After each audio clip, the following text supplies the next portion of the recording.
So the Lassie wake up from falling like at least a couple hundred feet. I really have no idea how they survived that. Snow speculates that it was Sarah who saved them, but it's really nothing is proven. This game, they speculate a lot. I would say about 70% of the storyline is them speculating. And part of the reason for this is that there's no wise archetype in this game. There's no all-knowing person. You know, in many other games and many other shows, books and everything, there's some wise person who can, you know, tell the hero what exactly is going on. Like the tell the hero what his or her true fate is. Can tell all the characters, you know, this is how it's going to be and this is what you need to do. But in this game, there's no one. Everyone is just young, and although they seem to know everything about geography, they have no idea what the focus is. They have no idea what the Falsi's true intentions are. They have no idea about anything. And really, their only information comes from the people who are trying to kill them. So, again, if it was intentional, if that's intentional, that's really clever. It's really clever, just like the Vanille thing. If that's intentional, that's really clever. But if this isn't intentional, then Square Enix are just bad story writers. I mean, it's a good symbolism and shit, but it's bad story writing if it's unintentional and it's just there. And it's like, oh, I guess we are good writers. Didn't really know that we did that, but okay, that works too. So all the characters have these tattoos on their bodies, most of them on their chest, some of them on their arms, and for some strangely sexy reason, Vanille has hers on her ass. Like, no joke, Vanille's tattoo is on her ass, and it's really sexy. Especially when she summons Hecaton, it's like, wow, that's pretty kinky. You have a fucking giant, million-armed beast coming out of your ass. What is he gonna do with all those arms when he goes back in there? There's some food for thought. Okay, I wasn't gonna mention this because I was just kind of trying to speed through, but there's this really dumb scene in which lightning kind of overpowers literally 5 soldiers by just flipping around like an idiot, and for some reason they don't think to shoot her. And I'm totally nitpicking here. It's not really an important scene at all. This fight is totally tangentially related to everything else. It adds nothing to the plot. But I mean, if you're going to waste my time, game, I'm going to waste everyone else's time. Wait. Maybe I'm taking this out on the wrong people. But anyway, I don't understand what these soldiers, what their orders are, because they tend to fluctuate. Sometimes they shoot, sometimes they don't. Usually in cutscenes they don't shoot. And then when they have orders to kill on sight, they don't still. Yet they when you fight them, they shoot on sight. Like they don't mind trying to kill you in a battle. So I don't get it. And Vanille is just fucking weird. Uh-oh. Then let's run away. Ciao! Hey, wait! So eventually the Lassie find Sarah's crystal body, and Snow and Saj make an attempt to thaw her out, along with the help of Vanille and Hope. But Lightning has a vision or hallucination or something. Maybe she's just a crazy bitch, and she decides the best thing to do is just leave her sister right there. Okay, I'm glad to see you have no emotional attachment. And then Lightning punches the shit out of Snow. And then she punches him again, just for show.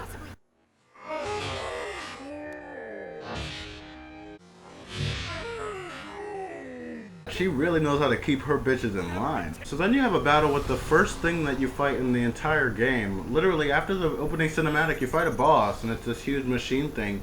And then you fight it again. And I'm gonna go ahead and make a counter for every time this game recycles a boss, because it happens quite a fucking lot. It's to the point of a major annoyance.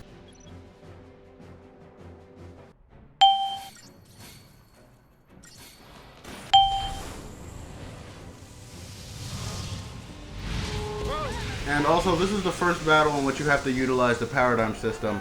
So, and I actually tried doing this once without using the paradigm system, and it totally failed. I ended up dying. So yeah, this is the first battle that you have to use the paradigm system. And so I might as well go ahead and get my issues with the paradigm system out of the way. The fucking paradigm system. Okay, so let's explain what I don't like about. Let me explain what I don't like about the paradigm. It's so limiting. It's so limiting. So it's just ridiculously limiting.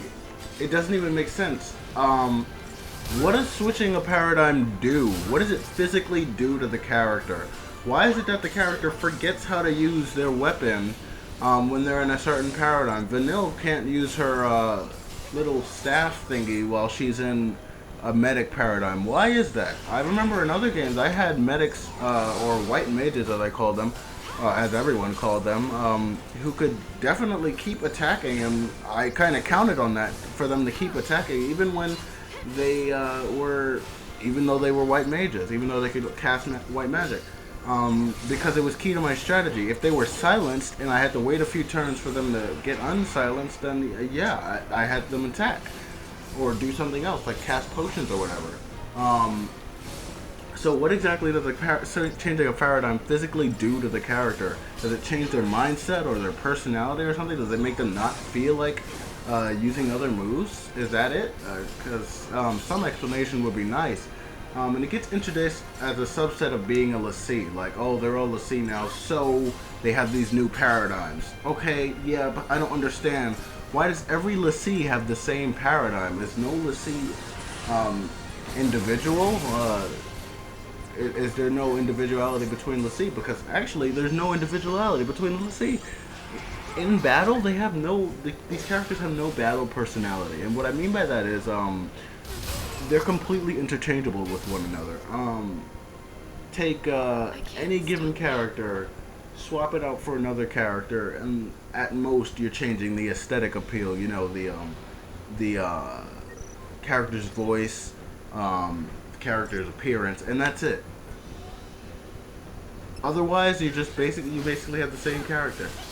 And it's really, it's kind of annoying, really. It's kind of like, okay, I'm just changing out this character, and it doesn't even matter. They're totally interchangeable. The only reason why I have Vanille, Snow, and, Vanille, Snow, and, Vanille, Fang, and Saj as my main party is because those are the only characters I feel like looking at. I don't like the other characters outside of battle, so why would I keep looking at them in battle? So really, the paradigm system makes every character completely interchangeable, and sure they have special moves and everything. Vanille's special move is death, which is totally bullshit, but even with the special moves, there's still it's not enough to bring character individuality. And it's what else about the paradigm system that I don't like?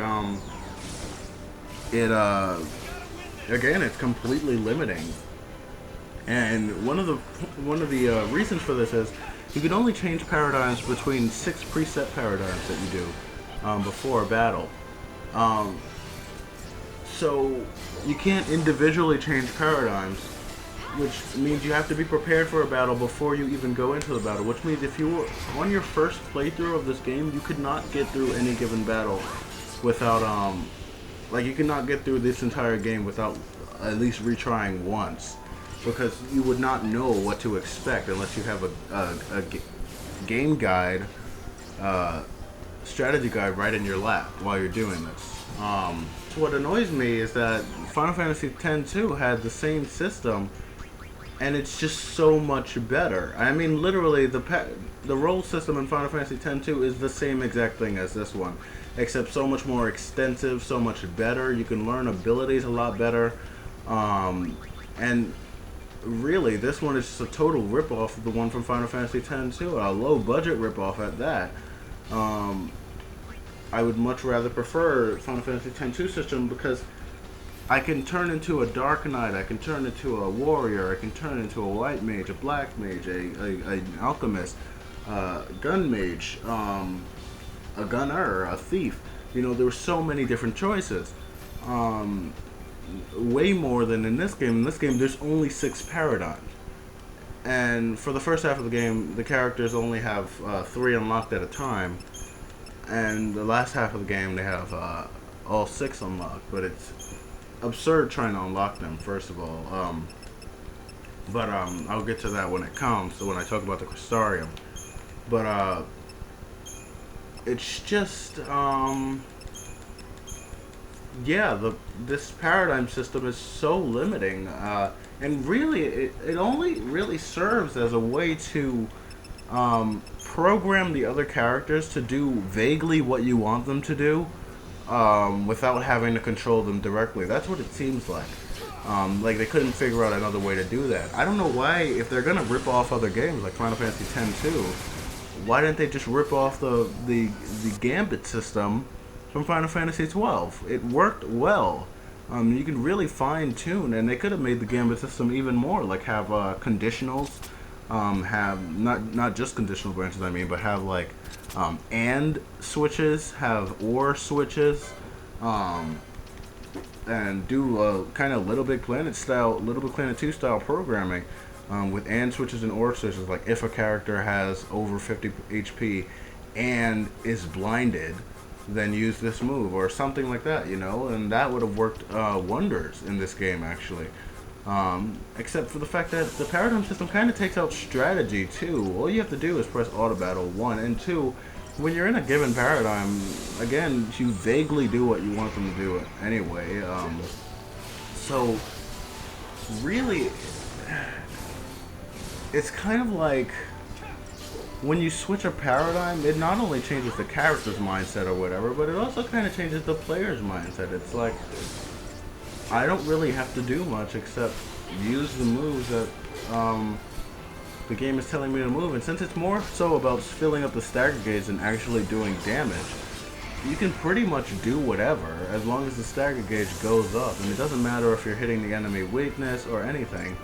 As long as you're getting that stagger gauge up. This paradigm system, among other things, but mainly the paradigm system, totally takes out strategy. Because it's like, okay, I'm in the white mage paradigm. What else can I do besides cure? Why would I need to think about anything else?